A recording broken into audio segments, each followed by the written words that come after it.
সিয়া নিজের রুমে এসে পড়ে, এসেই একটা ঘোরান্টি দিয়ে বিছানায় শুয়ে পড়ে। খুশি খুশি লাগছে অনেক। সিয়া তার চোখগুলো বন্ধ করে নেয়, তবে চোখ বন্ধ করতে সিয়ার সামনে অনিলের সেই পানি ভেজা মুখটার সামনে চকচক করে ভেসে ওঠে। আর সিয়া ফট করে চোখ মিলে তাকায়। আজকে কি বাচ্চা যে বেঁচেছে আল্লাহ।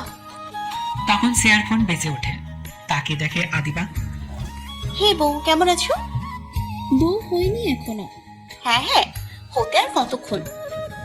আরে বল, তুই কেমন আছিস? কি করিস আর কখন আসছিস? রাতে রওনা দিব, আর কয়েক ঘন্টায় পৌঁছে যাব। আচ্ছা, আমার কথা ছাড়ো, আগে বলো তোমার হবু জামাই কেমন, কি করে, কোথায় থাকে, নাম কি? আরে আস্তে আস্তে। আর ধুর, দাঁড়া আসছি, তারপর তোর ক্লাস নিব। আচ্ছা। শিয়া, এই রে আম্মু ডাক পড়েছে রে। আচ্ছা শোন, আমি পরে কথা বলছি, কেমন? আচ্ছা। এদিকে অনিল প্রতিদিন কার মতো নিয়ম করে করিডোরে দাঁড়িয়ে দাঁড়িয়ে বিয়ার খেতেই চলেছে। অফিসে যায়নি আজ, নয়তো কাজে ব্যস্ত থাকতো। এখন তেমন কোনো কাজ নেই, তাই এখানে বাতাস বয়ে চলছে অনেক জোরে। অর্নিল বাবা, অর্নিল বাবা। হ্যাঁ চাচা, আসো ভেতরে। আচ্ছা শোনো বাবা, তোমাকে বড় সাহেব ডাকছে। বাবা ডাকছে? হ রামু চাচা, আমার জ্যাকেটটা একটু দিবে? হ হ দিতেছি, এই লও। অনিলের জ্যাকেটটা টি শার্টের উপরে জড়িয়ে নেয়। কিন্তু নিচে যাওয়ার লাগিয়া জ্যাকেট পরলা কেন? নিচে না, বাইরে যাচ্ছি। মানে? আমি বাইরে যাচ্ছি মানে গাড়ি নিয়ে বের হচ্ছি। ওই মানুষের কথা শোনার বা ওনার সাথে কথা বলার বিন্দুমাত্র ইচ্ছা নেই আমার। আরে বাই রামু চাচা। এই বলে অনিল গাড়ির চাবিটা হাতে নিয়ে বাড়ির পেছন দরজা দিয়ে বের হয়ে পড়ে। গাড়িতে উঠে দ্রুত গতিতে চলে যায়। আর রামু এদিকে নিচে নেমে আসে। রামু, অনিল কোথায়? আসলে অর্নিল বাবা তো বাইরে। আমার কথা না শুনে বাইরে চলে গিয়েছে কি, তাই তো? জি জি জি। আহ, এটা আমার ছেলে। এমন ছেলে কই পাবো আর? পুরানো স্বভাবর এমন করে। রামু যাও তো, ঠান্ডা কিছু খাও আমাকে, আমি পাগল হয়ে যাব। রামু চলে গেল, আর অনিল তো চোখে গ্লাস পরে কানে এয়ারবাড লাগিয়ে গান শুনছে আর যাচ্ছে। আম্মু ডাকলে? সব থেকে ফোন এসেছিল, মিষ্টি রেডি, তুই জলদি আনতে যা। হ্যাঁ যাচ্ছি। টেবিলের উপর স্কুটির চাবি রাখা, দেখ। সিয়ার এক হাতে চাবি আর এক হাতে হেলমেটটা নিয়ে বের হয়ে পড়ে। সিয়ার কপাল কুঁচকে স্কুটি চালাচ্ছে। একে তো তীব্র রোদ, তার উপর এই জ্যাম, সব মিলে খারাপ দশা। প্রায় আধা ঘন্টা এই কড়া রোদ আর জ্যামের মাঝে দাঁড়িয়ে থেকে সিয়া আবার স্কুটি স্টার্ট দেয়। যেতে যেতেই হঠাৎ সিয়ার স্কুটির সামনে একটা ছোট বাচ্চা এসে পড়ে। সিয়া দ্রুত স্কুটি থামানোর চেষ্টা করে, তৎক্ষণাৎ বাচ্চাটি সরে যায়। আর দুর্ভাগ্যবশত সিয়ার স্কুটিটা একটা গাড়ির সাথে বেশ ধাক্কা খায়। এতে সে সোজা স্কুটি থেকে নিচে পড়ে যায়। আর যেই গাড়ির সাথে ধাক্কা খেয়েছিল সেই গাড়ির সামনের এক লাইট ভেঙে যায়। তবে গাড়িটা আর কারণ না, বরং স্বয়ং অনিলের। অনিল তো রেগে আগুন হয়ে গিয়েছে এইভাবে ধাক্কা লাগাতে। সে গাড়ি থেকে দ্রুত নেমে পড়ে। সিয়াও কোনো রকমে উঠে নিজের কাপড় ঝাড়ছে, আচ্ছা মতো ধুলাই দিবে এটা সিয়াও ভেবেছিল। কিন্তু সামনে তাকাতেই বোকা বনে যায়। তাকে দেখে অনিল। ব্যাস, সিয়ার রাগ হাওয়া। অনিলকে দেখে সিয়ার চুলগুলো মুখের উপর পড়ে আছে, এলোমেলো চুল, হাতে হেলমেটটা মিষ্টি কালারের, জামার কিছুটা ধুলো লেগেছে। সিয়াকে দেখে অনিলও যেন রাগ হাওয়া হয়ে গেল। সিয়া কিছু না বলে চলে যেতে ধরলেই অনিল বলে ওঠে, টিয়া নাকি দিয়া? সিয়া। ওই হলো একই তো। যখন স্কুটি চালাতে জানো না তখন চালাও কেন? নিজেও তো গাড়ি চালাতে জানে না, আবার আমাকে বলে। কিছু বললে? না না। সিয়া আস্তে করে স্কুটিটা তুলতে থাকে। তখন অনিলকে সিয়াকে শিওরিতে নিজের স্কুটিটা তুলে দেয়। ব্যথা পেয়েছো? না, কোথায় যাচ্ছ? সুইটস অর্ডার করেছিল আম্মু, সেগুলোই আনতে যাচ্ছি।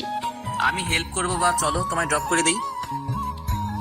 এমনি একে দেখলে আমার কেমন যেন ভয় ভয় লাগে। এখন কিনা এর সাথে যাব আমি?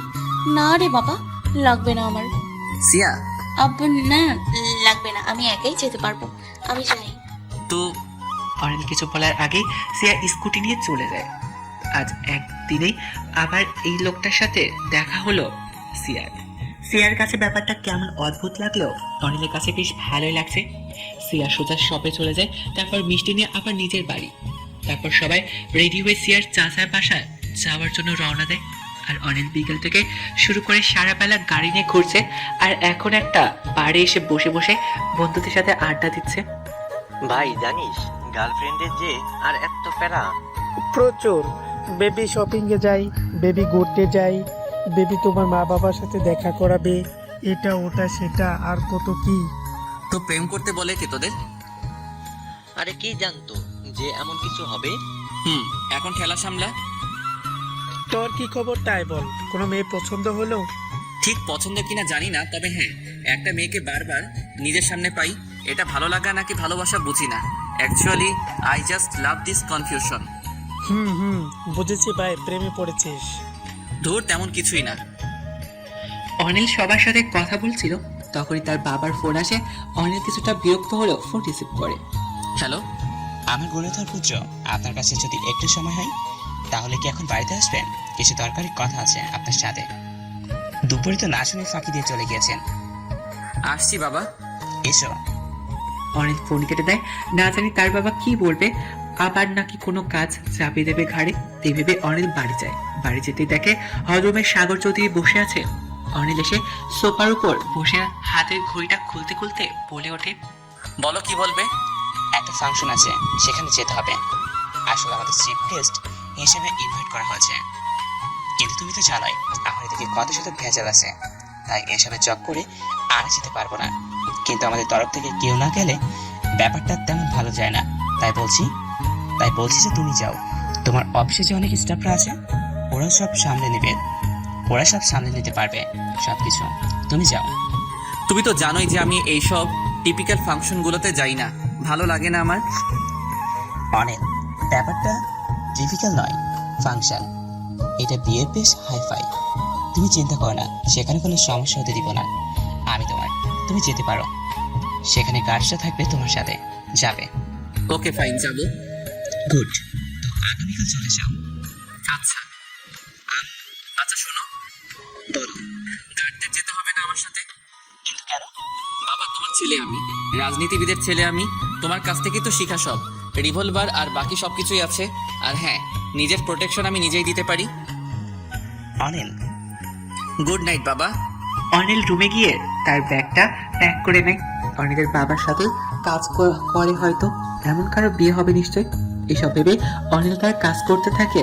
তখনই তার ফোনে ফোন আসে, আর অপর পাশ থেকে যা শুনে তাতে অনিলের রাগ উঠে পড়ে। সিয়া, তার মা ও নানুমণি সবাই রওনা দেয় সিয়ার চাচার বাসায় যাওয়ার জন্য।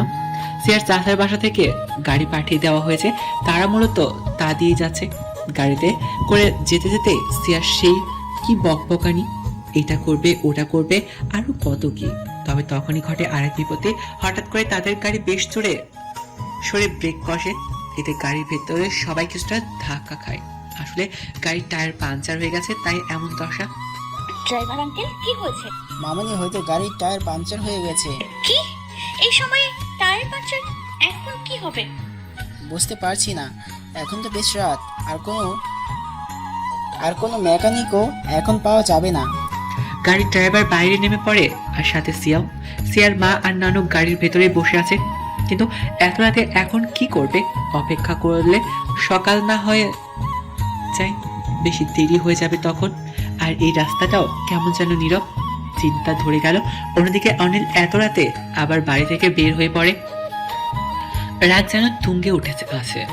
আসলে অনিল আর তার বন্ধুরা মিলে যেই ক্লাবে আড্ডা দিত, সেখানে নাকি কি ঝামেলা হয়েছে, তাও কোনো এক মেয়েকে নিয়ে। অনিল বারবার রাকিব আর জুনায়েদকে বলে এসেছে যেন কোনো রকমের কোনো গন্ডগোল না থাকে, কিন্তু সেটাই হলো। অনিল গিয়ে এখন কাকে যে কি করে বসবে? ধুলায় অন্ধকার। সে নিজের গাড়িতে দ্রুত গিয়ে বসে স্টার্ট দেয়। অনিল গাড়িতে সবসময় বিয়ার মজুদি থাকে, তাই সে এক হাতে বিয়ার খাচ্ছে, আরেক হাতে ড্রাইভ করে যাচ্ছে। আর অন্যদিকে সিয়াদের গাড়ি ঠিক হবার নামই নেই। শিয়া, মামা। হ্যাঁ মা। কি রে, প্রায় 1 ঘন্টা হলো, আর কতক্ষণ? মা, ঠিক হচ্ছে না, এখন কি করব ভেবেও পাচ্ছি না। দেখি কি করা যায়, তুমি চিন্তা করো না, নানুকে নিয়ে বসে থাকো। সিয়া এসে আবার ড্রাইভারের কাছে যায়। তারপরেও কেটে যায় বেশ সময়। সিয়া বুঝলো যে এভাবে আর হবে না, কিছু করতে হবে। তখনই সিয়া রাস্তার এদিক ওদিক তাকাতে লাগলো। লিফট নিতে হবে, যদি কোনো গাড়ি আসে তাহলে তার কাছে লিফট চাইবে, এছাড়া আর কোনো উপায় নেই বর্তমানে। সিয়া কোনো গাড়ি পাবার আসার রাস্তায় পায়চারি করছে। তারও ঠিক 15-20 মিনিট পর দেখে একটা অ্যাশ কালারের গাড়ি এদিকেই আসছে। তা দেখে যেন সিয়ার মাঝে কিছুটা আশা জাগে। সিয়ার দ্রুত হাত নাড়তে থাকে তার দিকে। অনিল তো 1 মিনিট ড্রাইভ করেছিল, কিন্তু হঠাৎ নিজের গাড়ি থেকে কিছুটা দূরে কাউকে হাত নাড়তে দেখে অনিল গাড়ি থামায়। গাড়ি থামাতেই সিয়ার গাড়ির পাশে দিয়ে উল্টেতে নক করে, উইন্ডোর গ্লাসটা নিচে নেমে পড়ে। তবে গাড়ির ভেতরে অন্ধকার, অর্থাৎ কোনো লাইট জ্বালায়নি। এভাবেই সিয়া কিছুটা তড়িঘড়ি করে বলে ওঠে, এক্সকিউজ মি, আপনি কি একটু আমাদের সাহায্য করতে পারবেন প্লিজ? আসলে আমাদের গাড়িটা পাংচার হয়ে গেছে, আর এত রাতে তেমন কিছু পাচ্ছিও না, তো যদি একটু আপনি হেল্প করতেন। সিয়ার কথা হলো শেষ হতে না হতেই গাড়ির ভেতরে ধূপ করে সাদা কালারের লাইট জ্বলে ওঠে। আর তখনই সিয়া অনিলকে দেখে। আর অনিল তো আগে থেকে সিয়াকে দেখছিল, তবে এবার অনিলকে দেখে সিয়ার চোখগুলো বড় বড় হয়ে যায়। সিয়া ভাবেওনি যে সে এখন এই মুহূর্তে অনিলের দেখা পাবে। যাই হোক, সিয়া দ্রুত এসে পড়ে নেবে সেখান থেকে। তখনই অনিল বলে ওঠে, ওয়েট, অনিল গাড়ি থেকে নেমে পড়ে আর সিয়া অনিলের কথায় থেমে যায়। সমস্যা কি তোমার? আমাকে দেখলে এত পালাই পালাই করো কেন? আমি বাঘ না ভাল্লুক? কি হয়েছে বলো? না মানে আসলে আমি আমার চাচুর বাসা যাচ্ছিলাম, তো পথের মধ্যে গাড়ির টায়ার ফুস। Come, I will drop you. Sure? এখন কি তুমি আসবে? আমার মা আর নানু আছে। আচ্ছা চলো দেখি। অনিল সিয়াকে নিজের গাড়িতে বসিয়ে নিজেও বসে পড়ে, তারপর স্টার্ট দেয়। তার থেকে কিছু দূর যেতেই সিয়া গাড়ি থামাতে বলে। তারপর অনিল দেখে গাড়ির ড্রাইভার আর সিয়ার মা অ্যান্ড নানু বসে আছে। অনিল তাদের সব জিনিসগুলো ড্রাইভারকে দিয়ে নিজের গাড়িতে উঠিয়ে নেয়। সিয়া তার মাকে সব বুঝিয়ে বলে। তারপর অনিল নিজে একজনকে ফোন করে সিয়াদের গাড়ি রিয়াপ করার জন্য বলে দেয়। তারপর সিয়া সামনে সিটে বসে অনিলের পাশে, আর পেছনে সিয়ার মা আর নানু বসে। তবে অনিল এবার মাস্ক পরে নিয়েছে। সিয়া বাহির দিকে তাকিয়ে এক মনে যাচ্ছিল। তখনই সিয়ার মা দোলা বলে ওঠে, তা বাবা, তুমি এত রাতে এই রাস্তায় কিভাবে? আসলে আন্টি আমি একটু কাজে যাচ্ছিলাম তো, তাই তখন সিয়া এসে হেল্প চাইলো। তুমি শিয়ার নাম জানো? চেনো নাকি ওকে? না না। ও আচ্ছা, তা বাবা কাজে যাচ্ছ, আমাদের জন্য তোমার সমস্যা হবে না তো আবার? আরে না না আন্টি, আমার কোনো সমস্যা নেই, আপনারা নিশ্চিন্তে যেতে পারেন। আচ্ছা। অনিল ড্রাইভ করছে আর মাঝে মাঝে সিয়াদের দিকে তাকাচ্ছে। তখন হঠাৎ অনিলের ফোনে ফোন আসে। অনিলের কানে ব্লুটুথ ছিল, তা দিয়ে কথা বলতে থাকে। হ্যালো ভাই কোথায় তুই? একটা ইম্পর্টেন্ট কাজে আছি, আমি যেতে পারবো না। কি? আমরা যে বসে আছি? সেই বসেই থাক তোরা, ছোট একটা ব্যাপার হ্যান্ডেল করতে পারিস না? জীবনে কি করে খাবি? ফোন রাখ, আর তোরাই ব্যাপারটা মিটমাট করে নে তো। বাই। ততক্ষণে অনিলের ফোন ডিসকানেক্ট করে দেয়। সিয়া একবার অনিলের দিকে তাকে আবার বাহির দিকে তাকায়। অনিল ড্রাইভ করছে আর সিয়ার মা সাথে এটা ওটা কথা বলছে। প্রায় 2 ঘন্টা টানা ড্রাইভ করার পর অবশেষে সিয়া তার চাচার বাসার সামনে এসে পড়ে। বাসার সামনে আসতে সিয়ার মা গাড়ি থামাতে বলে, অনিলও থামায়। অনিল খেয়াল করলো যে বাড়িটা বেশ সাজানো টাইপের, হয়তো বিয়ে বাড়ি। সিয়ার মা আর নানু গাড়ি থেকে নেমে পড়ে। সিয়া নামতে ধরলে তখনই অনিল কিছুটা গলা খাকড়ি দেয়।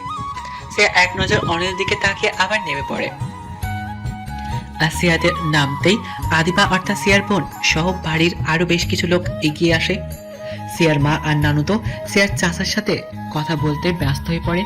লোকজন এসে তাদের সব জিনিসপত্র নিয়ে যেতে থাকে। সিয়ার মা অনিলকে আন্তরিকভাবে ধন্যবাদ জানায়। তারপর সে পর সিয়াও নিজেও চলে আসতো, তবে আবার থেমে যায়। অনিল দিকে কিছুটা এগিয়ে গিয়ে বলে ওঠে, আসলে অনেক ধন্যবাদ, আপনি না থাকলে হয়তো আজ আর আসতেই পারতাম না এখানে।